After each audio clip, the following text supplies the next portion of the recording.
A former Navi SEAL walked into the silence after a brutal storm and found a wounded dog standing alone in the cold. The dog didn't run, didn't beg.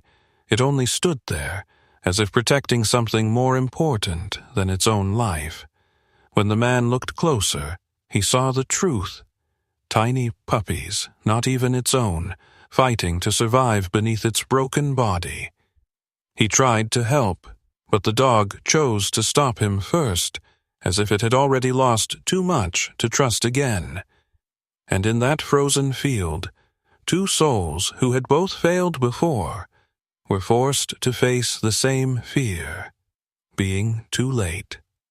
What happened next wasn't just a rescue. It was the moment they both learned how to stay and how to heal. Before we begin, tell me where you're watching from. And if this story moves you, please like and subscribe to help us reach 1,000 subscribers and keep these stories alive. The storm had passed, but it had not truly left. It lingered in the silence. Callum Reed stood at the edge of the field as if he had stepped into something unfinished, something that had paused mid-breath and was waiting for him to notice. He was 37, tall at around 6 feet, with a lean, hardened frame built not for display, but for endurance. His face was clean-shaven, revealing a square jaw and pronounced cheekbones that gave him a look of permanent resolve, even when he felt none. His dark brown hair was cut in a military style, slightly longer than regulation, and his skin carried the faint weathering of northern winters, pale beneath, but roughened by wind and cold. His gray-blue eyes moved constantly, scanning, measuring, never resting long enough to belong anywhere. He hadn't slept, not because of the storm, because of what came after it.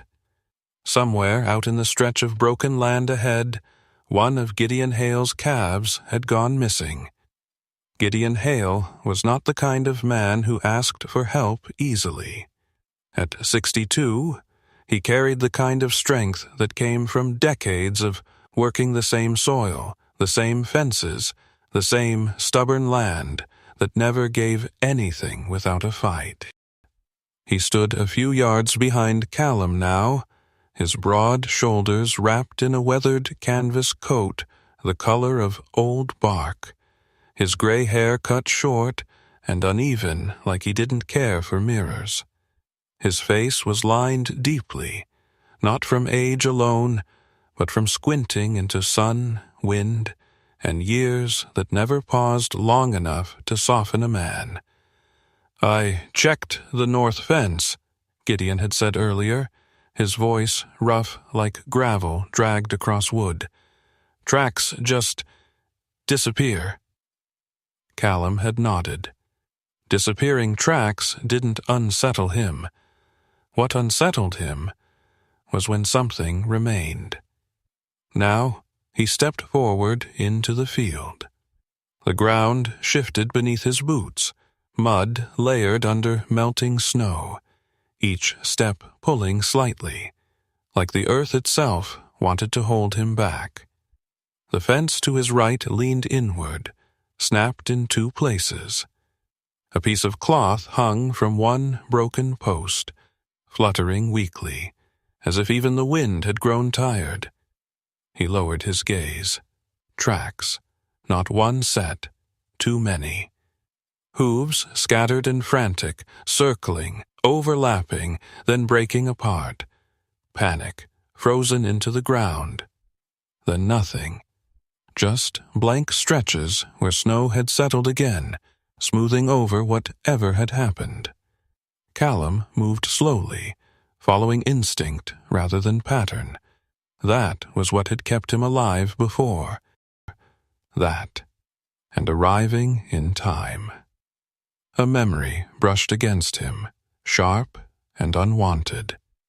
A door, half open. A voice calling his name. Too late. He exhaled through his nose and kept walking. Something ahead caught his eye. not movement. Stillness. It was subtle, easy to miss if you weren't looking for what didn't belong. A stretch of flattened ground where the snow had not settled evenly. A long, shallow depression, as if something, or someone, had stayed there long enough to reshape the surface beneath it. Callum slowed. That wasn't from the storm. Storms scattered. They didn't linger. He took another step, and then he saw it. At first it was just a shape, low, still, part of the earth. Then it breathed. A German shepherd, male, large, black and tan, though the colors were dulled beneath layers of mud and dried blood. The dog lay in front of a small mound of hay, its body angled in a way that was not comfortable, not natural, more like a barrier than a resting position. It didn't bark. It didn't move away. It simply watched. Its eyes were dark amber, sharp despite exhaustion, tracking Callum with a focus that felt measured, not wild. Its ears were upright but slightly tilted back, signaling alertness without immediate aggression. Callum stopped. The dog's chest rose and fell slowly, too slowly. One shoulder, left, was stained darker. The fur matted where blood had dried and frozen into place. The wound wasn't fresh, but it wasn't healed either. The kind of injury that should have driven an animal to hide. Not this one. This one had chosen a position. Chosen to stay. Callum shifted his weight, just slightly. The dog reacted instantly. A low growl rolled out of its chest. Not loud, not frantic, but deep and controlled, like a warning that had already been decided. Callum froze. Behind him, Gideon stepped closer, boots crunching against frozen patches of ground. "What have you got?" he called out. Callum didn't answer right away. He kept his eyes on the dog. "Stay back," he said quietly. Gideon followed his gaze and went still. "Well, I'll be damned," Gideon muttered under his breath. "That's no stray." Callum didn't look back, but he knew Gideon was right. There was something about the dog's posture, the way it aligned itself with the wind, angling its body so the worst of it hit its injured side instead of whatever lay behind it. That wasn't instinct alone. That was training. Callum took a slow breath. "Easy," he murmured, his voice low, steady. "I'm not here to take anything." The dog's growl didn't stop, but it didn't escalate either. That mattered. Callum lowered himself slightly, not fully kneeling, just enough to shift his profile. Less threat, less height. The dog's eyes flicked, reading him. Calculating. Not panicking. That was when something changed. The wind shifted. A sudden gust cut across the field, stronger than before, lifting loose strands of hay from the mound behind the dog, and in that brief, flickering moment, Callum heard it. A sound so faint it could have been mistaken for the wind.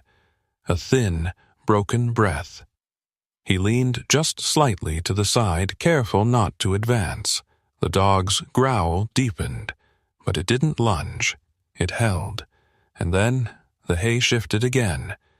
Enough for Callum to see. Small shapes, too small, 4 of them, puppies, German shepherds, but younger, far too young to be out here. Their fur was still soft, uneven in color, not yet settled into the distinct black and tan pattern of adulthood. One had more brown along the face, another darker along the back. None of them matched the male in front of them. They trembled, pressed together, their tiny bodies barely lifting with each breath. Callum felt something tighten in his chest. They weren't his. The dog shifted slightly, just enough to reposition its body, and Callum saw it clearly now. The injured shoulder, placed deliberately between the wind and the puppies, shielding them. Not himself, him. The realization landed quietly but heavily. This animal was not guarding its own survival. It was guarding theirs. Gideon let out a slow whistle behind him. "Damn fool thing," he said, though there was something softer in his tone now. Or maybe not a fool at all. Callum didn't respond. He couldn't take his eyes off the dog. There was no panic in it, no desperation, only decision. And that was what unsettled him most, because he had seen that look before. Not in animals, in men. Men who stayed behind. Men who chose to hold a line even when they knew no one was coming back for them. Callum swallowed, his throat dry despite the cold air. "Yeah," he said quietly, more to himself than to Gideon. "Not a fool." He took a half-step forward. The dog reacted instantly. The growl sharpened, louder now, its body tensing despite the visible strain it caused. The injured shoulder trembled under the pressure, but it didn't give. It held. Callum stopped again, and this time he understood something that made his heartbeat slow, not quicken. The dog wasn't warning him away out of fear. It was holding ground, out of purpose. Callum exhaled slowly, his breath forming a faint cloud in the cold air. "All right," he murmured. And for the first time since he had stepped into that field, he didn't feel like he was chasing something lost. He felt like he had found something that refused to be lost. Callum did not move forward. Not because he was afraid, but because something in him, older than instinct, quieter than fear, told him that one more step taken too soon could ruin everything. He lowered himself slowly, not fully kneeling, just enough to make himself smaller. Less of a threat. Less of a force pushing against what already stood its ground. "Easy," he said again, softer this time. "I'm not here to take anything." The German shepherd watched him. Not like an animal, like a sentry. Its breathing was uneven now, shallow but controlled, as if every inhale had to be rationed. The wound on its shoulder had stiffened, darkened where blood had dried into the fur, but there was no fresh bleeding. That meant time had passed. Hours, maybe longer. Still, it held position. Still, it did not retreat. The wind swept across the field again, colder this time, sharper, as if it had remembered its purpose. The dog shifted, not backward, not away, but slightly to the side, angling its body more deliberately. Its injured shoulder took the brunt of the wind, its torso creating a barrier that curved just enough to shield what lay behind. Callum noticed everything. The precision, the restraint, the fact that the dog did not waste movement. He had seen that before. Men who survived did not waste motion. Men who had been trained did not move unless there was a reason. Behind him, Gideon shifted his weight, boots pressing into the mud with a low suction sound. "That thing's going to drop if it keeps standing like that," Gideon muttered. His voice was quieter now, less sure than before. "You want me to grab the rifle?" "No," Callum said without turning. The answer came too quickly, too firmly. Gideon studied him for a moment, then nodded once, though Callum couldn't see it. "All right," he said. "But if it comes at you, it won't," Callum replied. He wasn't guessing. He was reading. The dog's eyes hadn't changed. No dilation, no frantic flicker. Just focus. Just decision. Callum shifted his weight slightly to the left, testing. The dog reacted instantly. Not with a charge, with alignment. It adjusted its stance, keeping itself squarely between him and the hay mound. That was when Callum understood something deeper. This wasn't fear-driven behavior. It wasn't panic. It was protection. He exhaled slowly, letting the cold air settle in his lungs. "All right," he murmured, almost to himself. "You're holding a line." The words felt strange leaving his mouth. He hadn't spoken like that in years, not since before. The wind picked up again, tearing loose strands of hay from the mound behind the dog. One strand lifted high enough to reveal movement. Not much, just enough. Callum leaned slightly, careful not to cross whatever invisible boundary the dog had drawn. There they were. 4 small bodies, pressed tightly together. Too small, too still. Their fur clung in damp clumps, not yet thick enough to repel the cold. Their ears were soft, not fully formed, folding awkwardly as they shifted weakly against one another. One of them let out a thin, broken sound, half a whine, half a breath, and then went quiet again. Callum's hand curled slowly into a fist. He didn't need to look twice to know. They didn't belong to the dog. The patterns were wrong, the proportions. Even the scent carried differently on the wind. Faint, but enough for someone trained to notice. The shepherd shifted again, pressing its weight more firmly into the ground. Its injured shoulder trembled, not from fear, from strain. It was failing, and still it did not move. Callum felt something tighten in his chest, a familiar pressure, a memory that didn't need words to form, a hallway, a body on the floor, someone who had stayed where they didn't have to. He pushed the image down before it could take shape. Not now, not here. Gideon stepped closer this time, stopping just behind Callum's right shoulder. "I've seen dogs guard livestock," Gideon said quietly, his voice lower than before. "Seen 'em stick around longer than they should." He paused, then added, "Never seen one do it like this." Callum nodded once. "Yeah," he said, "this isn't livestock." Gideon followed his gaze to the puppies, his expression shifting. The lines in his face deepened, not with age, but with understanding.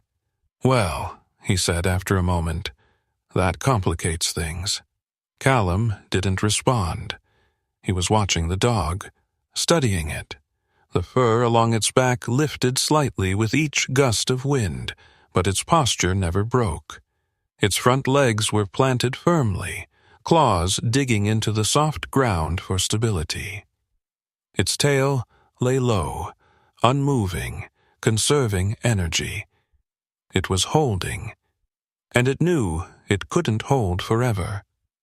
Callum shifted his weight again, this time lowering himself further until one knee hovered just above the ground.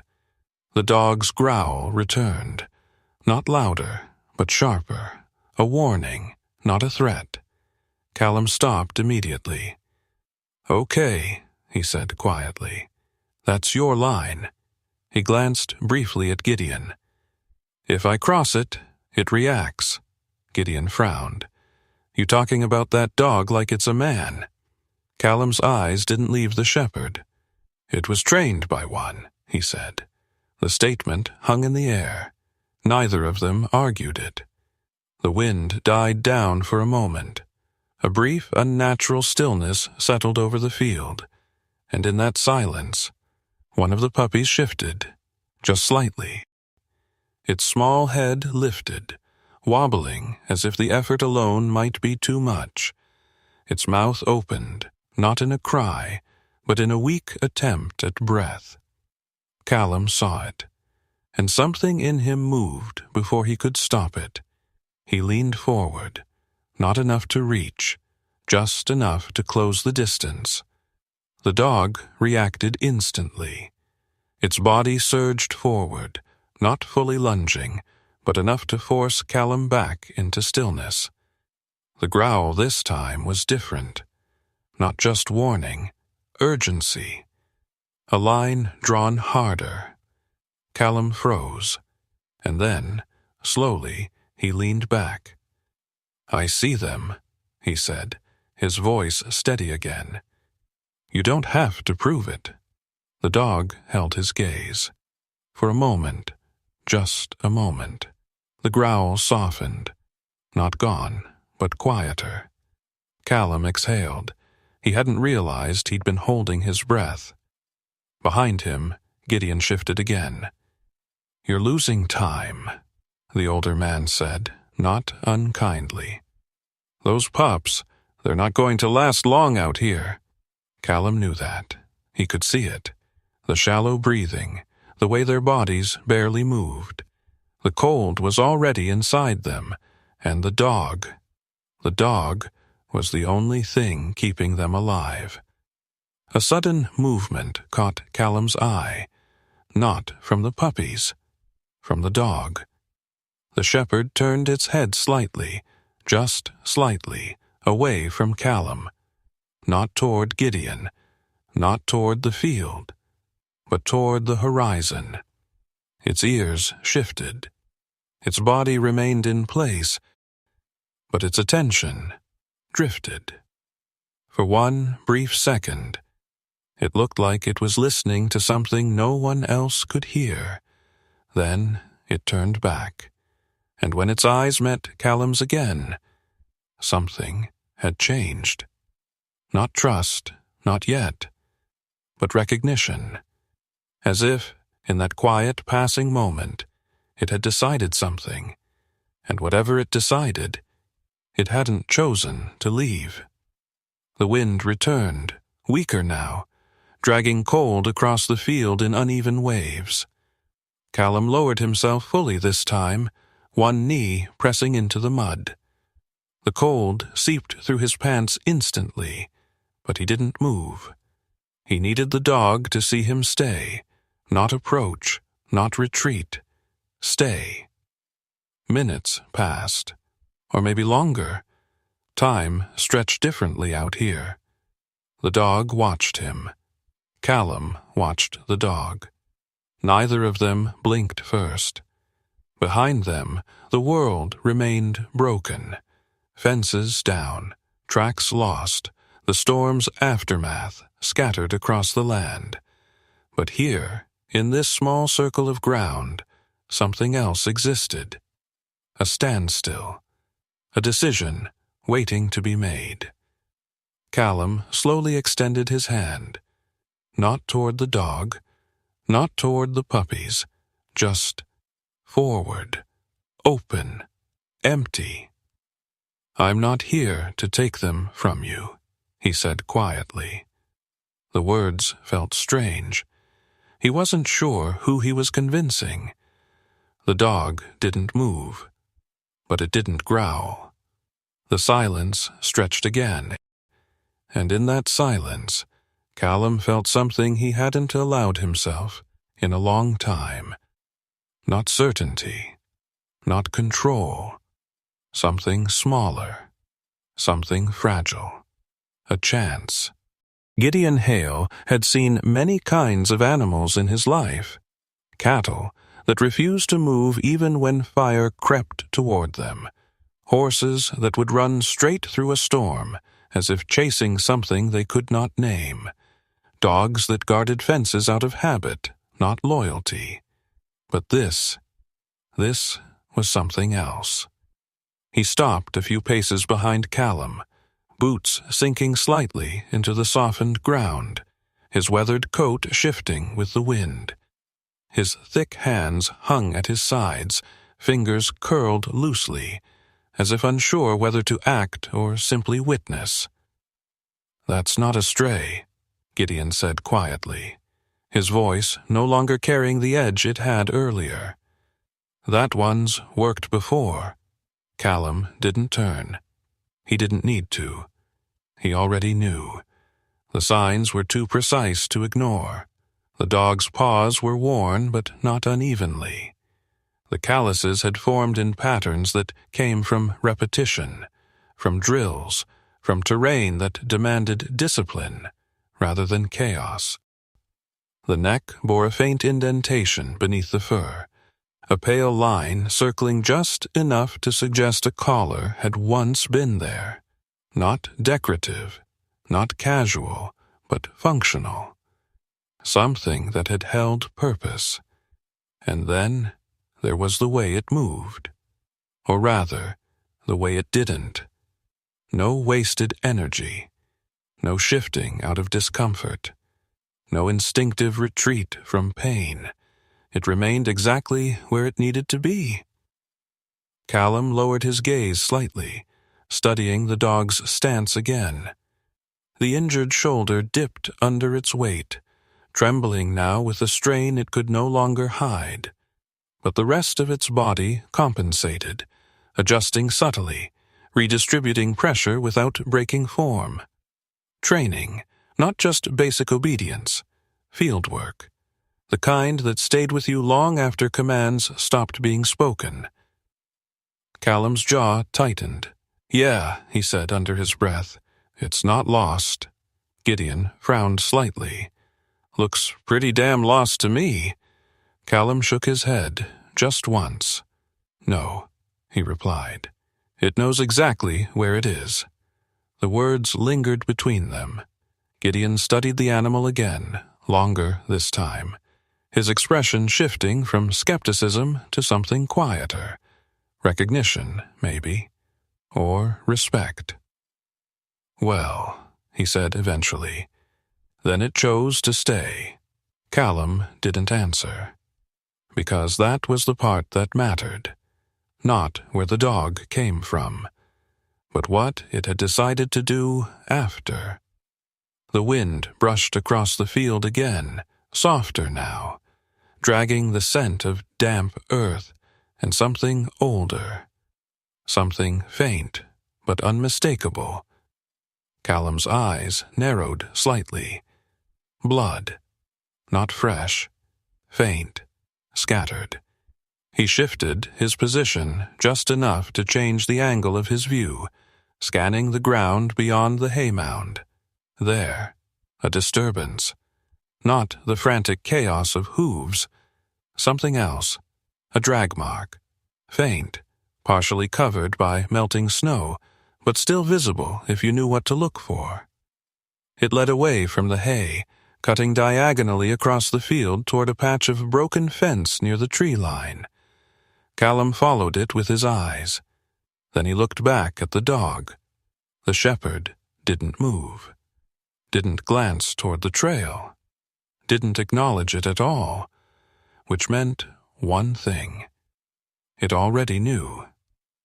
Callum's chest tightened slightly. "Gideon," he said quietly, "you see that line out there?" Gideon squinted, stepping forward just enough to follow Callum's gaze. "Yeah, looks like something got dragged." Callum nodded once. Something didn't make it. Gideon exhaled slowly, rubbing a hand along his jaw. "Calf, maybe?" Callum didn't answer. His eyes had returned to the dog, because the dog hadn't reacted. Not to the scent, not to the implication. It had already processed that loss, and chosen something else. Callum shifted his weight again, slower this time, testing a different angle. The dog adjusted, just as before, maintaining its barrier, but there was something else now, a flicker, a hesitation so slight it could have been missed. Callum caught it, not in the body, in the eyes. For a fraction of a second, the dog's gaze moved, not away, not distracted, but inward, as if measuring something beyond the immediate moment. Callum had seen that too. Men making decisions that had nothing to do with orders. Something deeper. Something final. He swallowed, the cold air catching slightly in his throat. "Who trained you?"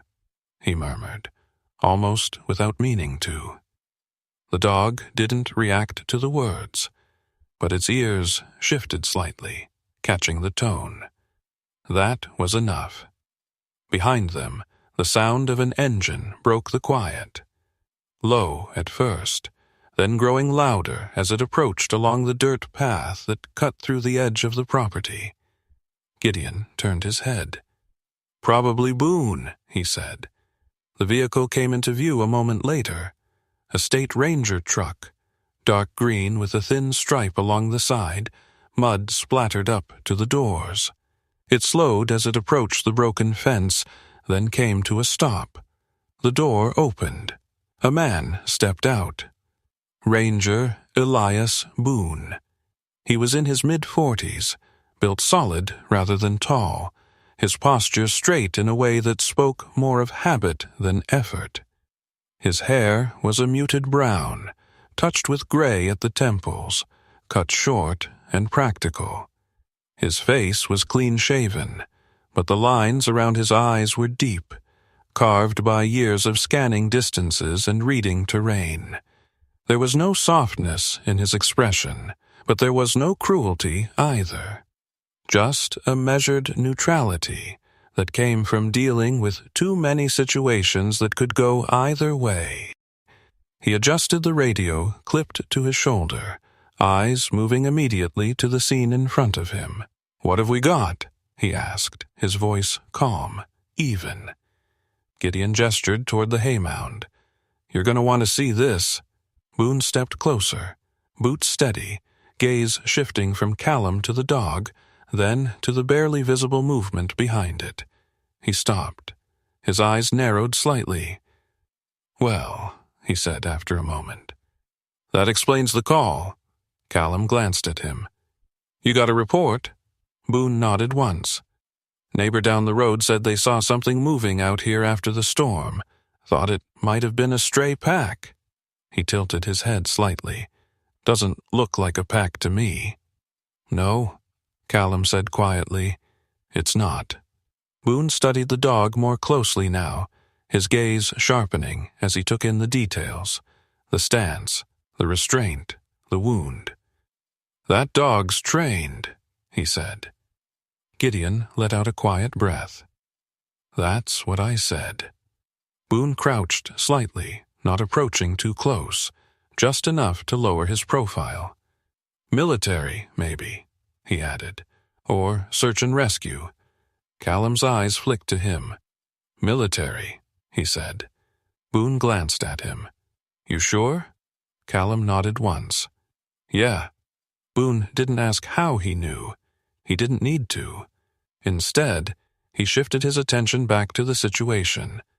"Those pups aren't going to last long," he said, his tone still even, but firmer now.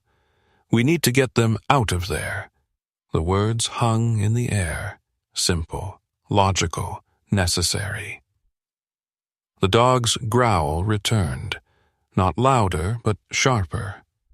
Callum felt it more than he heard it. Boone straightened slightly. "All right," he said calmly. "That answers that." He reached for the side of his belt where a tranquilizer kit was clipped. Callum's voice cut in immediately. "No." Boone paused, glancing at him. "No?" he repeated. Callum shook his head. "Not yet." Boone studied him for a moment, weighing something. "This isn't about preference," he said. "Those animals are dying." "I know," Callum replied. "Then, if you push him now," Callum said, his voice still low but carrying a quiet certainty, "you'll lose all of them." Boone's jaw tightened slightly. "You're making a call based on what?" Callum didn't look at him. "Behavior," he said. "Pattern. He's holding, not attacking. That means he's thinking." Boone frowned. "It's a dog." Callum's eyes shifted, finally meeting his. So were the ones that saved men I knew. The silence that followed wasn't long, but it was enough. Boone exhaled slowly, his gaze returning to the shepherd. The smallest of the puppies stirred again. This time it didn't just lift its head. It tried to move. One weak, unsteady push of its front legs, as if it were trying to crawl towards something it couldn't see. It didn't make it far. Its body faltered, collapsing softly against the others. But in that brief, fragile attempt, the shepherd reacted. Not with aggression, not with defense, but with something else. It lowered its head, just slightly, and for the first time, it nudged one of the puppies, gently, carefully, as if reminding it, not yet. Stay. Callum felt something shift inside him, not memory, not pain. Something quieter. Recognition. Boone saw it too. The movement, the control. And something in his posture changed, just slightly. "All right," he said after a moment. "We wait." Gideon glanced between them. Wait for what? Callum didn't answer right away. He was watching the dog, watching the way it settled again, returning to its position. But with a subtle difference now. Not weaker, just adjusted, like it had accounted for something. "Trust," Callum said finally. Gideon snorted softly. "That's a hell of a thing to gamble on." Callum didn't disagree. He just stayed where he was, because, for the first time in a long while, he wasn't trying to outrun a moment. He was letting it unfold. And the dog was still holding the line. Callum moved, just one step, not rushed, not forced, a measured shift forward, the kind of movement that carried intention without aggression. His boot pressed into the wet ground, sinking slightly as the weight transferred, and in that fraction of time, the world seemed to narrow into a single, fragile thread. The dog reacted, not like an animal startled, like a line being crossed. The German shepherd surged forward, fast despite the strain in its body, closing the distance in a controlled burst. Its movement wasn't chaotic. It didn't snap wildly or lunge for flesh. It drove toward him with its chest angled, using momentum to push, to force space, to reclaim the boundary that had been tested. Callum's instincts fired instantly. His right hand dropped to his side, fingers brushing the worn edge of his holster, the familiar shape grounding him in a way that had once meant survival. But he didn't draw. He held. The dog stopped just short of contact, its body tense, breath heavy, a low, vibrating growl rolling from deep within its chest. Its injured shoulder dipped again, trembling visibly now, the strain undeniable. Behind him, Gideon's voice cut through the moment. "If it charges, drop it!" The words hit the air hard, sharp with urgency, shaped by a lifetime of decisions made quickly and lived with later. Callum didn't turn. He didn't answer. Because the truth was already there, standing in front of him. This wasn't a charge. It was a correction. The dog hadn't come for him. It had come to move him, to push him back into the place it had decided he belonged. Callum slowly shifted his weight backward, easing the pressure without breaking eye contact. The growl softened. Not gone, but less sharp. The line had been restored. For now. Callum's chest rose and fell slowly, controlled. But beneath that control, something older stirred. A memory that didn't belong to this field, this cold, this moment. A corridor filled with smoke. A body in the doorway.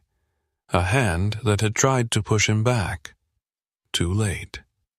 He blinked once, forcing the image away before it could take root. Not here. Not again. He exhaled slowly, his hand still resting near the holster, but no longer gripping it. "I hear you," he said quietly, his voice steady despite the weight behind it. I crossed it. The dog's ears flicked slightly. It didn't understand the words, but it understood the tone, and tone mattered. The shepherd stepped back half a pace, returning to its position in front of the hay mound. It didn't lie down this time. It remained standing, though the effort it took was clear in the way its muscles quivered beneath the mud-streaked fur. Ranger Boone watched the exchange closely, his posture still, his expression harder to read now. "That's not normal," he said after a moment, his voice lower than before. "No," Callum replied. "It's not." Boone shifted his stance, crossing his arms briefly before letting them fall again. He wasn't a man who liked uncertainty. That much was clear, in the way his eyes kept scanning for variables, for control, for something he could act on. "We're running out of options," Boone said. "Those pups." "I know," Callum cut in gently. Boone studied him. "Then what's your plan?" Callum didn't answer right away, because the truth was, there wasn't one. Not in the way Boone meant. There was no protocol for this, no clean solution that fit inside a report or a checklist. There was only timing and trust. Two things that didn't come with guarantees. Gideon shifted behind them, his patience thinning. "You keep waiting. We're going to be burying those pups," he said. "I've seen it before. Cold doesn't give second chances." Callum nodded once, acknowledging the truth in that. Cold didn't wait. Neither did regret. His gaze returned to the dog. It was still watching him, still holding, still choosing. And that was what made this different, because this wasn't a situation spiraling out of control. It was one being held together by something fragile, something that could snap if handled wrong. Callum lowered himself again, more deliberately this time, bringing both knees closer to the ground. The cold soaked through immediately, biting into him, but he welcomed it. Pain grounded you. Pain reminded you to stay present. "I'm going to try something," he said quietly. Boone frowned. "Try what?" Callum didn't look at him. "Not taking them," he said. "Not yet." Boone's jaw tightened. "That's not—" "I know what it's not," Callum said, still calm. "I also know what it is." He shifted slightly, reaching toward the side of his belt, not for a weapon, but for a small canteen clipped there.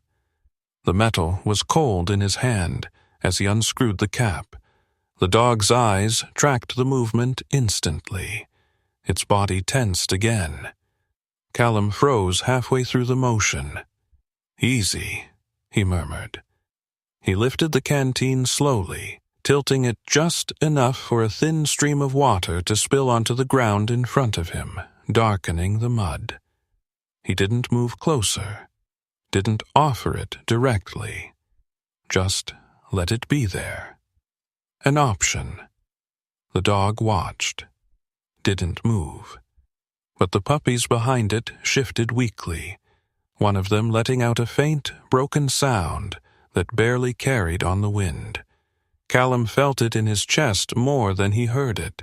Boone exhaled sharply. "This is a gamble." Callum nodded. "Yeah," he said. "It is." Silence stretched again.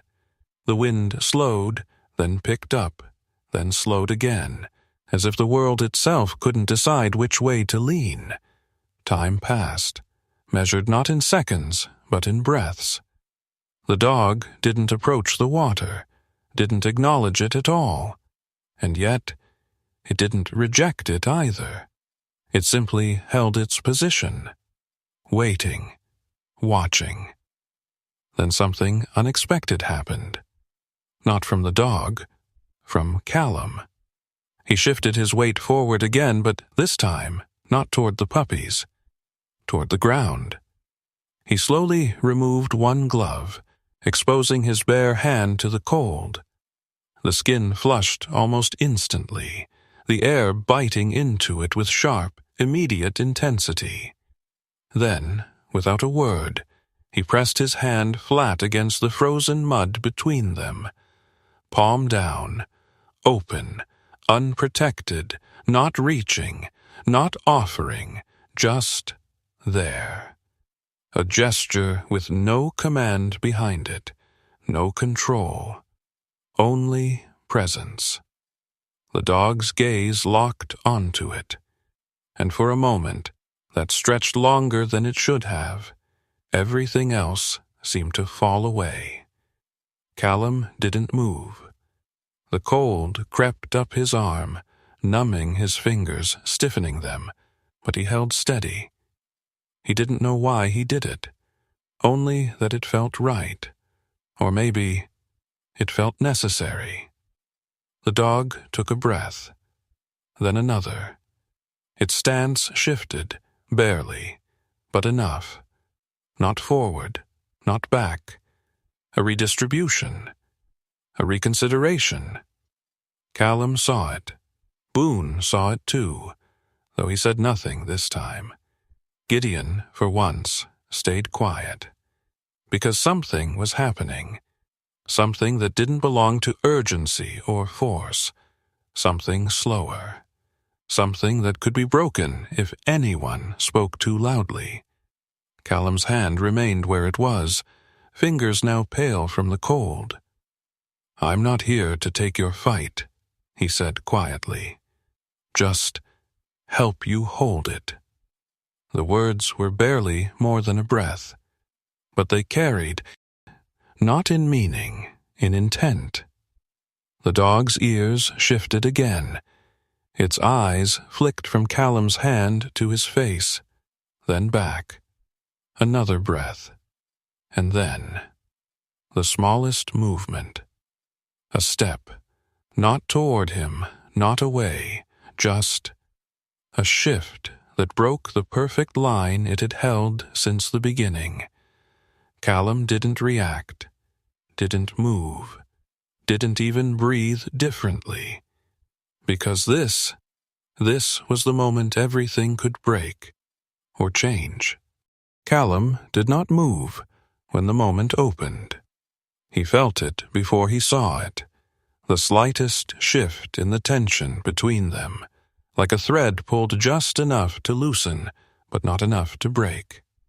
The dog had altered its stance, not surrendering, not retreating, but making space where there had been none before. That was all, but it was enough. Callum kept his hand where it was for a few seconds longer, letting the cold bite deeper until his fingers dulled and his palm lost sensation. Only then did he slowly withdraw it, inch by inch, making sure the motion carried no urgency, no claim. The German shepherd watched. Its breathing had grown heavier now, chest expanding unevenly with each inhale. The injured shoulder trembled more visibly, fatigue settling into muscle and bone in ways no amount of training could fully resist. But it remained standing, still guarding, still choosing. Callum shifted his weight forward again, slower this time, his movements measured to the smallest degree. He lowered himself further, both knees now pressing fully into the mud, the cold seeping upward through his legs like a warning he refused to hear. "I know what it's like," he said quietly, voice barely louder than the wind. "To lose someone you were supposed to protect." The words came out without force, without expectation. He wasn't speaking to the dog, not entirely. The dog's ears flicked. Its gaze didn't soften, but it held. And holding, in this moment, meant everything. Behind him, Boone remained still, arms at his sides now, no longer reaching for tools or solutions. Gideon stood farther back, silent for once.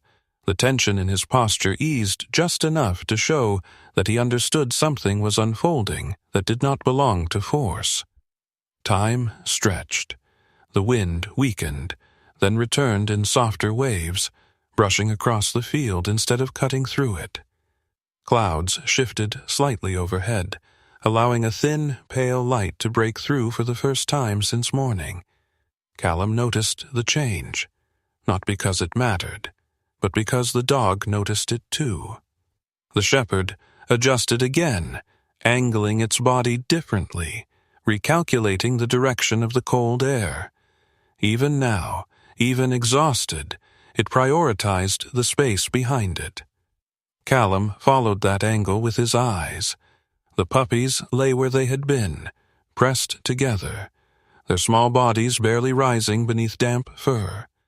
One twitched slightly. Another let out a faint, almost inaudible sound. And one didn't move at all. Callum's breath caught. He leaned forward just slightly, careful not to push too far, his focus narrowing onto the smallest of the four.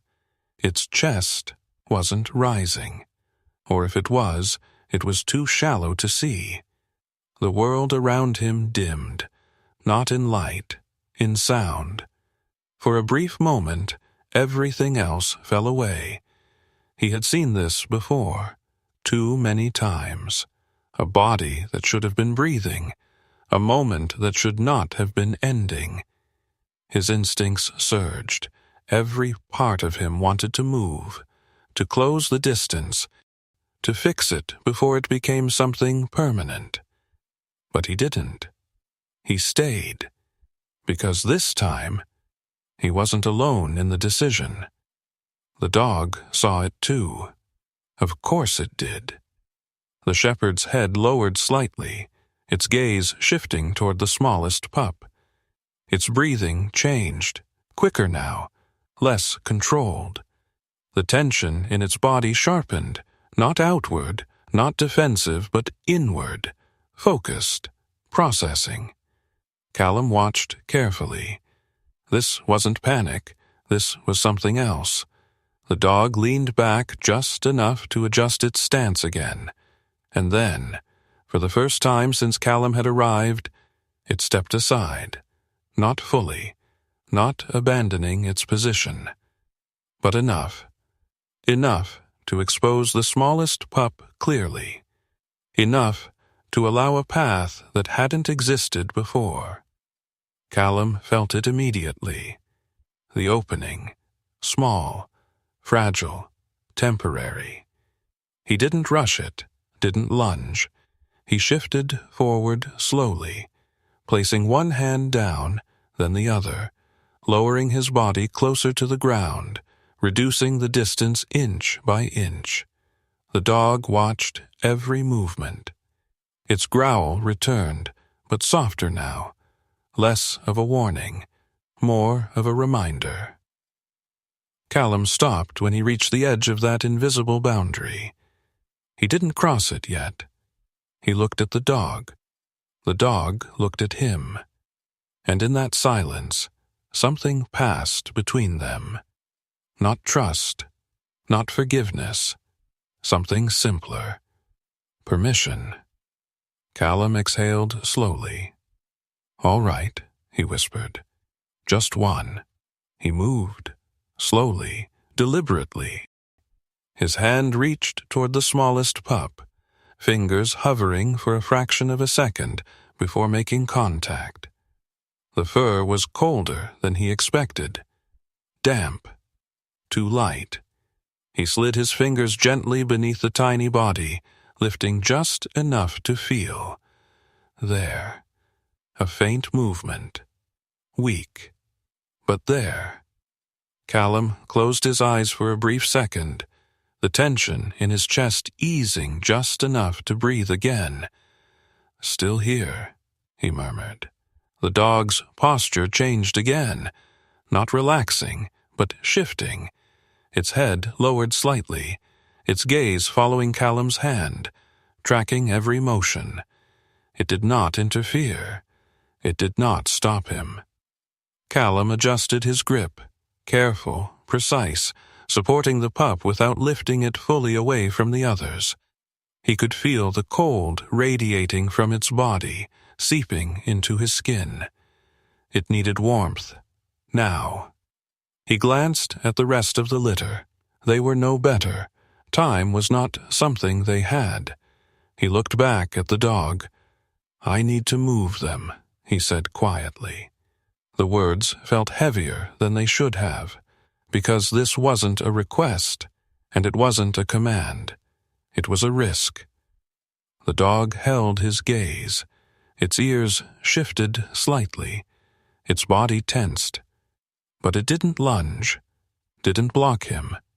It stayed, watching. Then, without warning, the dog lowered itself, not fully to the ground, but enough. Its front legs bent, its chest dropping closer to the earth, the injured shoulder finally yielding to gravity. It did not collapse. It chose it. A controlled descent. And as it did, its body shifted just enough to expose all 4 pups completely, no longer shielding them. Not because it had stopped protecting, but because, for the first time, it was allowing someone else to. Callum felt the shift like a weight lifting and settling at the same time. He didn't waste it. He moved quickly now, but not roughly, not carelessly. Every motion was precise, guided by years of training that had nothing to do with animals and everything to do with fragility. He gathered the smallest pup first, cradling it against his chest, using his own body heat to shield it from the cold. Then another, and another. Each one lighter than the last. Each one colder than it should have been. Behind him, Boone stepped forward at last, his hesitation gone. "All right," he said, already pulling off his outer jacket. "We move them now." Gideon moved too, slower but steady, removing his gloves, preparing to help. The field, once frozen in stillness, came alive with motion, but controlled, careful. Callum glanced once more at the dog. The shepherd remained where it was, lowered now, breathing heavily, its strength clearly fading. But its eyes never left the pups, not even for a second. Callum adjusted his grip, securing the small body against him. "We've got them," he said quietly. The dog didn't respond. Not with movement, not with sound, but something in its gaze shifted, just slightly, as if it understood, and as if, for the first time since the storm, it believed it. The road back to Callum's cabin was not long, but it felt like crossing something invisible, a boundary between what had been held together by instinct and what would now have to survive by something else. Callum walked ahead, careful with every step, one arm cradling 2 of the puppies against his chest beneath his jacket. Their bodies were small, fragile, pressing faint warmth against him, but not enough. Not yet. He could feel how little strength they had left. Behind him, Boone carried the other 2, his movements efficient, but more cautious than before, as if he had learned something in the field that no manual had ever written down. Gideon followed slightly to the side, scanning the terrain, old instincts guiding his eyes for anything that might still be wrong in a place that looked calm. And behind all of them, the shepherd, It did not limp, not in the way a normal dog would. Its gait was uneven, yes, the injured shoulder dipping slightly with each step, but it compensated with a quiet discipline, refusing to let the weakness show as failure. It moved with intention, staying just far enough back to keep all of them in sight, never closing the distance too quickly, never falling too far behind, guarding, even now, when it no longer needed to. Callum noticed that. Of course he did. He noticed everything about the dog, the way it paused whenever one of the men shifted position, the way its eyes tracked the movement of the puppies, not the men, the way it never once looked away long enough to rest. They reached the cabin just before the light began to fade. It stood alone at the edge of a thin line of trees, weathered wood darkened by years of wind and snow. The roof sagged slightly in one corner, patched more than once, and the porch carried the marks of boots that had come and gone without ceremony. It was not a place built for comfort. It was a place built to endure. Callum stepped onto the porch and pushed the door open with his shoulder. Warm air met them, thin but present. Not enough to feel safe, but enough to matter. "Inside," Boone said, already moving. Callum entered first, heading straight for the couch near the small iron stove. He knelt, carefully lowering the puppies onto a folded blanket he had grabbed from the chair earlier. Boone followed, placing the others beside them, his movements more careful now, more deliberate. Gideon stepped in last, shutting the door behind him with a heavy thud that sealed the cold outside. For a moment, no one spoke. They all watched. The puppies stirred weakly, small movements, faint sounds. Alive, but barely. Callum reached for another blanket, draping it gently over them, then moved to the stove, adding wood, adjusting the flame. His hands worked automatically, muscle memory guiding him through actions that needed no thought. Behind him, Boone crouched, checking one of the pups with a practiced eye.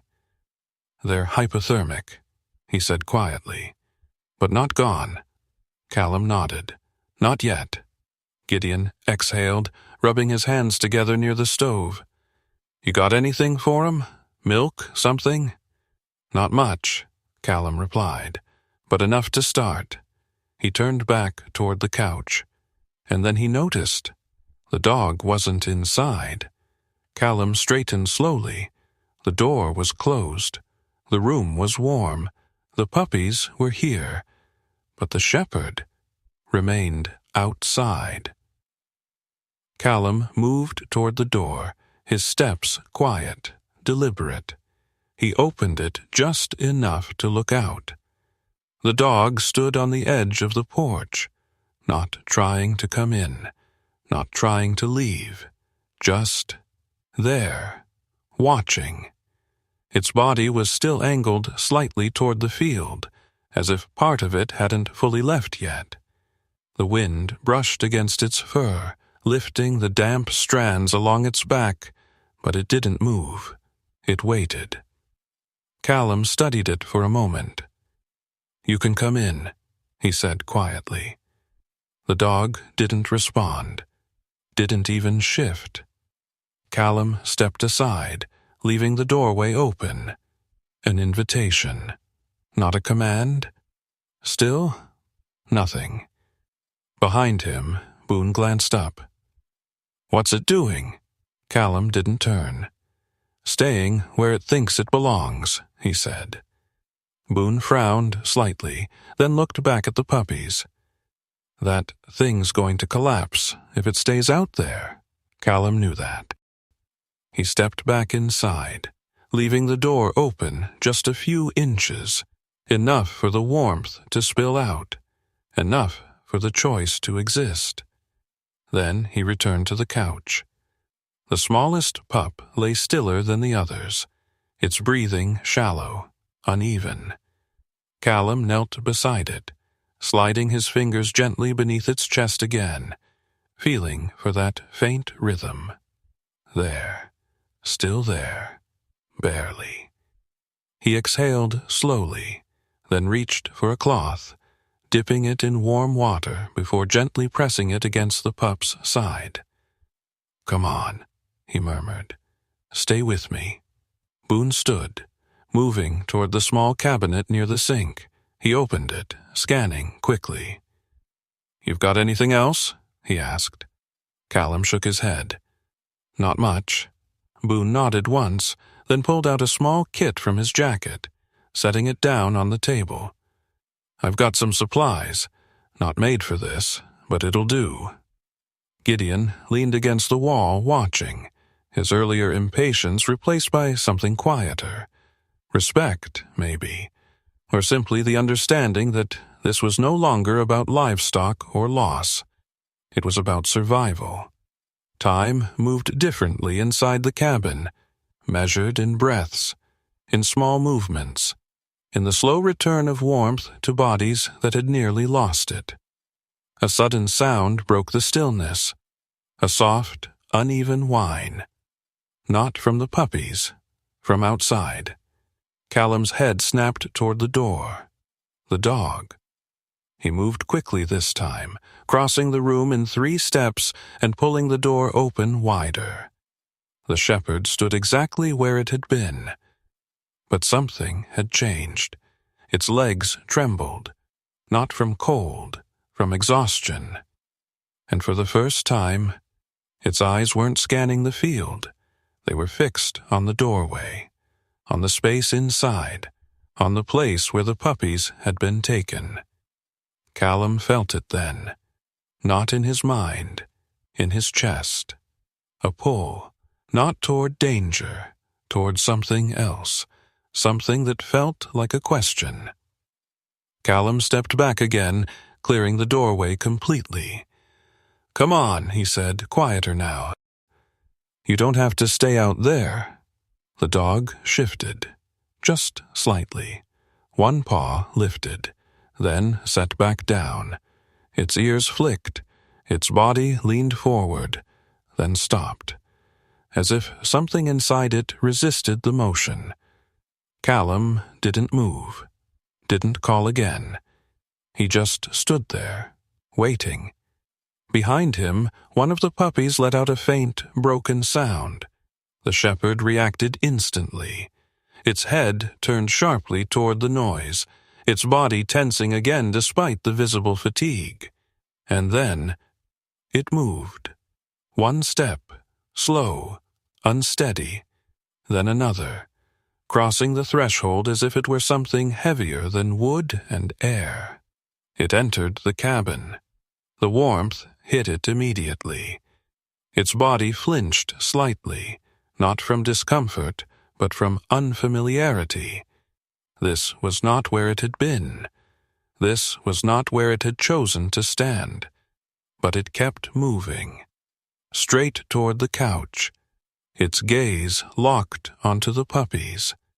It lowered itself beside them, carefully, painfully, the injured shoulder finally giving way as it settled onto the floor. It did not lie fully on its side. It positioned itself just enough to be close enough to feel, close enough to know. Callum watched in silence. The dog's breathing slowed, not steady, not safe, but slower. For the first time since he had seen it, it was not holding the line. It was resting, or trying to. Callum knelt beside it, keeping a careful distance, his movements slow enough not to startle. "You can stay," he said quietly. The dog didn't react, but it didn't rise either. Its eyes remained on the puppies, watching, always watching. That night, no one slept. Not really. Gideon took the chair near the door, arms folded, drifting in and out of a shallow rest that never fully claimed him. Boone sat at the table, going over notes he hadn't written, his eyes lifting every few minutes to check the room. Callum remained by the couch, and the dog did not close its eyes, not once.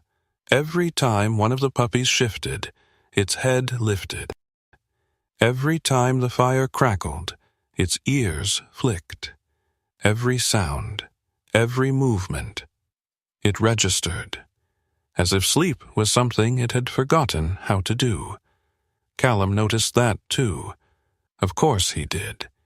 He leaned back slightly, resting his head against the wall, his eyes heavy but open. "You don't trust it yet," he said quietly. "Not to the room, to the dog. You don't think it's real." The dog didn't respond, but its gaze shifted, just slightly, toward him, then back to the puppies. Callum nodded once. "Yeah," he murmured. "I get that." Because he did, more than he wanted to. Morning did not arrive all at once. It crept in slowly, like something unsure it was welcome. The first light slipped through the narrow window beside the stove, thin and pale, stretching across the wooden floor in quiet lines. The fire had burned low during the night, leaving behind a soft glow and the faint scent of smoke that clung to the cabin walls. Callum was already awake. He hadn't meant to fall asleep, but at some point, exhaustion had taken him in fragments, pulling him under just long enough to dull the edges of the night. Now, he sat upright against the wall, one arm resting across his knee, his eyes fixed on the couch. The puppies were still there, still breathing. That was enough, for now. Boone had left just before dawn, called away by something he hadn't explained. Gideon had gone shortly after, promising to return with supplies, his heavy boots echoing across the porch before fading into the distance. That left only Callum and the dog. The German shepherd had not moved much during the night. It lay beside the couch, its body curved just enough to remain close without pressing too hard against the fragile bodies it guarded. Its breathing was slower now, deeper, but not fully steady. Every few minutes, its head would lift slightly, its ears adjusting, scanning for something unseen. Hyper-vigilance. Callum recognized it immediately. He had lived in that state once, long after the missions ended, long after the noise stopped. The dog wasn't resting, it was waiting for something to go wrong. Callum leaned forward slightly, resting his forearms on his thighs. His gaze moved from the dog to the smallest of the puppies, the weakest one. It lay closer to the edge of the blanket, its tiny chest rising unevenly, the rhythm fragile, inconsistent. Its fur had begun to dry, but it still lacked warmth, still lacked strength. Callum watched it carefully, too carefully, because this was where it always began, the doubt, the hesitation, the moment where instinct collided with memory. He reached out slowly, his hand hovering just above the puppy. The dog's reaction was immediate, not violent, not explosive, but precise. Its head snapped toward him, its body tensing in a way that sent a quiet warning through the room. A low sound escaped its throat, not loud enough to echo, but enough to be felt. Callum didn't pull back. He didn't push forward either. He held. The dog's eyes locked onto his hand. Not the puppy, not the room, just his hand, watching, measuring, deciding. Then the dog moved, quick, controlled.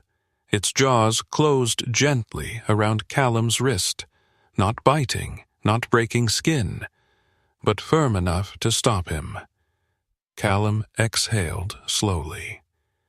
"Not yet," he murmured. The dog released him almost immediately, pulling back just enough to re-establish the space it needed. Callum lowered his hand. He didn't argue, didn't force it. He simply nodded once, as if acknowledging something unspoken. "Okay," he said quietly. "Your call." The dog's posture eased slightly, not relaxed, but less rigid. Callum leaned back again, his eyes returning to the puppy. He waited, not because he didn't want to act, but because he understood something now. This wasn't about control, it was about timing, and timing was something he had gotten wrong before. The hours passed quietly. The light shifted slowly across the floor, stretching further into the room, warming the space in ways the fire could not. Callum moved only when necessary. He added wood to the stove, adjusted the blankets, checked the puppies from a distance, and always he watched the dog. The shepherd remained alert, but the intensity had changed. It no longer reacted to every small movement.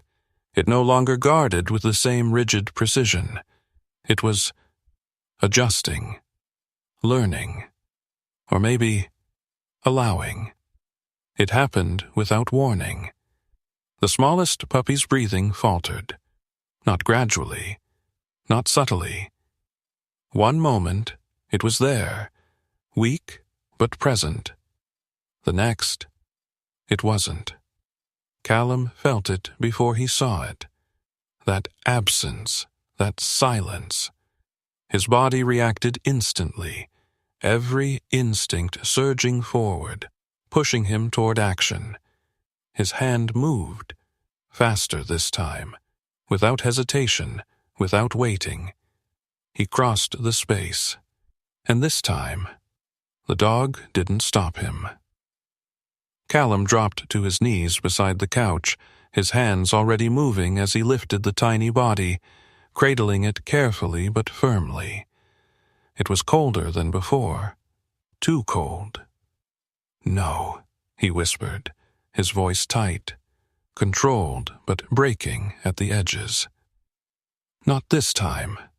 The words slipped out before he could stop them. "Not this time." The dog rose beside him, its body tense, but it did not interfere. It watched, close, every movement. Callum adjusted his grip, supporting the puppy's chest, using his thumb to gently stimulate its side, encouraging breath, encouraging life. "Come on," he murmured. "Stay with me." Nothing. For a second, nothing. The room held its breath. Then, a faint twitch. So small it could have been imagined, but Callum felt it. "Yeah," he said, softer now. "That's it." He continued, steady, careful, not rushing, not forcing. Another breath, weak, but real. Callum exhaled sharply, the tension in his chest releasing just enough to keep going. "I've got you," he said quietly. The dog moved closer, not blocking, not correcting, just there. Its head lowered, its nose hovering just inches from the puppy, its breath warm, steady, adding what little it could. Callum noticed that. Of course he did. He always noticed. And for the first time, he didn't feel alone in it. Minutes passed. The puppy's breathing stabilized slightly, still fragile, still uncertain, but no longer fading. Callum slowly lowered it back onto the blanket, adjusting the cloth around it, making sure it was as protected as possible. He sat back, his hands resting on his knees, his breathing uneven now, not from exertion, but from something deeper. Relief. And something else, something heavier. He glanced at the dog. The shepherd met his gaze, and in that moment, there was no warning, no tension, no distance, just acknowledgement. Not full trust, not yet, but enough. The days that followed were quiet, not easy, but steady. Callum didn't try to train the dog, didn't give commands, didn't attempt to control what wasn't his to control. He simply stayed. He fed the puppies, kept the fire going, moved carefully, spoke rarely, and the dog watched, learned, adjusted. There were moments of tension. Once, when Callum reached too quickly for one of the pups, the dog snapped again, sharp, controlled, a reminder that boundaries still existed. Callum didn't react, didn't pull away in anger. He simply slowed, and the dog allowed, bit by bit, moment by moment. The space between them changed. A few days later, the air felt different, warmer, not just from the fire, from something else. Callum woke early, the light already stronger now, stretching across the floor with a quiet confidence. He sat up slowly, his eyes moving instinctively toward the couch, and then he stopped. The dog wasn't where it had been. For a split second, tension returned, sharp and immediate. Then he saw it. The shepherd lay closer now, not at the edge, not guarding from a distance, but beside them. Its body stretched along the length of the blanket, its side pressed lightly against the puppies, sharing warmth without force. One of the pups had climbed onto its back, its tiny body rising and falling with each breath, completely unaware of the weight it placed on something that had once refused even proximity.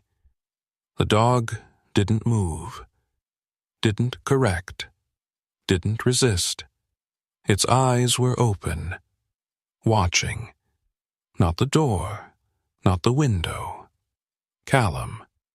Their gaze met, and something passed between them. No sound, no gesture, just understanding. Callum didn't speak, didn't move. He simply nodded once. The dog blinked, slowly.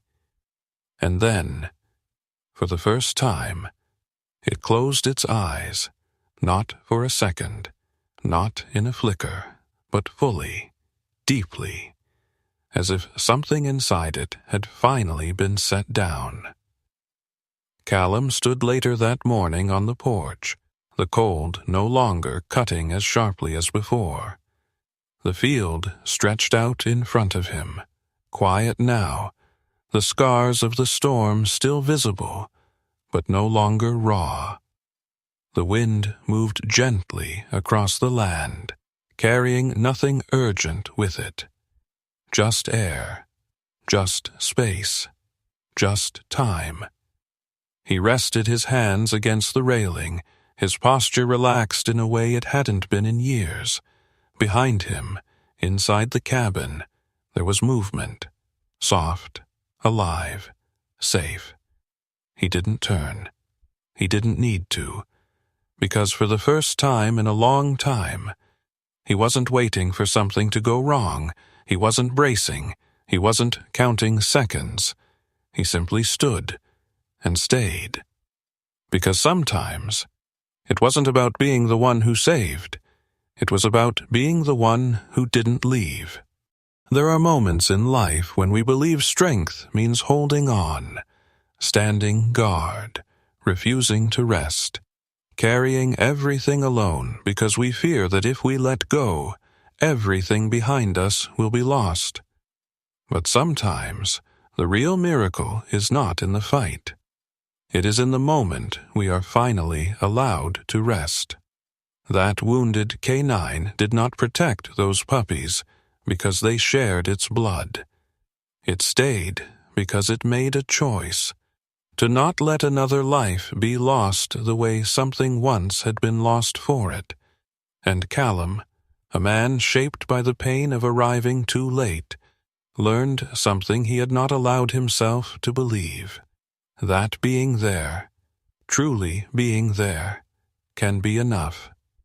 God does not always remove the storm from our lives.